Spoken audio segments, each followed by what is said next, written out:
On November 9, 1979, a grisly discovery was made by a passing motorist in a cornfield 20 feet from Route 20, about half a mile from the intersection of Route 5 and Caledonia, New York. A young girl, 13 to 19 years old, was discovered. She had been shot twice with no evidence of being sexually assaulted. Police determined she had been shot in the head with a .38 caliber handgun, dragged into a cornfield, and then shot in the back.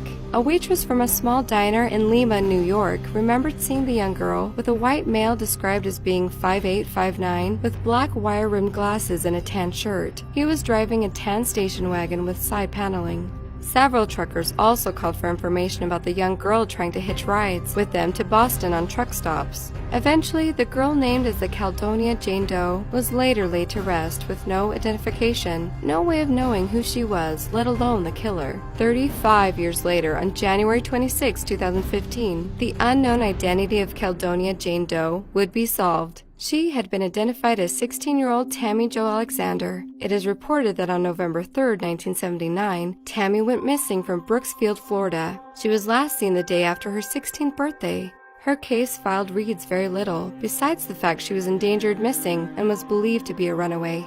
A missing person report was filed for Tammy by her high school friend. She hadn't heard from her in years and tried to track her down. When she did, she found out that Tammy had run away years ago and that her mother, who had a heavy drug addiction, hadn't even bothered to report her missing. The classmate reported her worries to the police, who soon realized that Tammy was a Caledonia Jane Doe. However, the search for Tammy's killer is still open and active.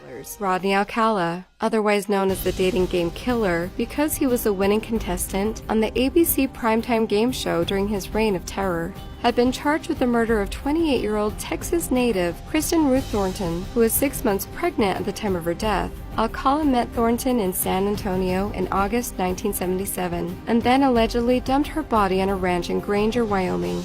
She was strangled. Thornton was found in 1982, but her identity remained a mystery for more than 3 decades. She was finally identified in 2014 after DNA linked her to her sister. Her family recognized a photo of her that was one of several released by the Huntington Beach Police Department in 2010 after Alcala was sentenced to death.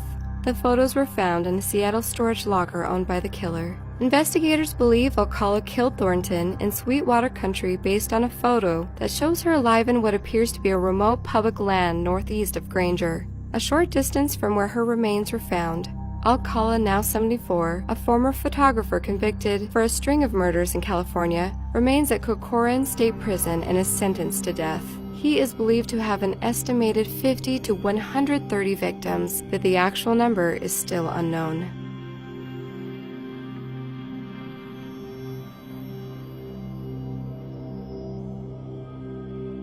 On 28 September 1995, the body of a teenage girl was found in New Britain, Connecticut.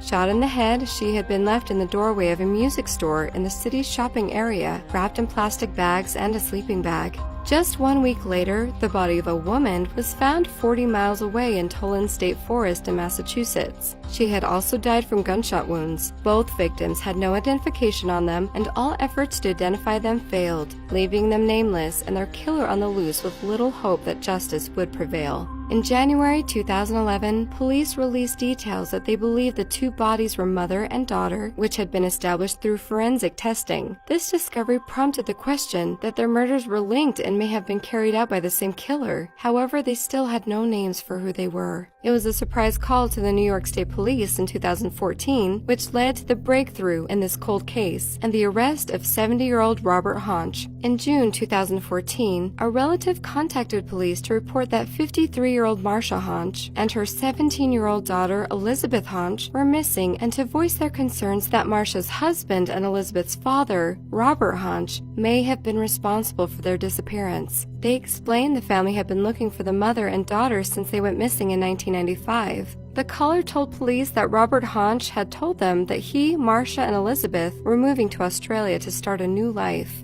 In 1995, Robert Honch was living with his wife and teenage daughter in Brewster, New York. Although the couple had separated years earlier, they had recently rekindled their relationship and moved back in together. Little is currently known about Honch's immediate movements after his wife and daughter disappeared, but by the time of his arrest in 2014, he had married again and had 3 young children and was living in Dalton, Ohio under the name Robert Tyree. Robert Honch was arrested and charged with murder in both cases.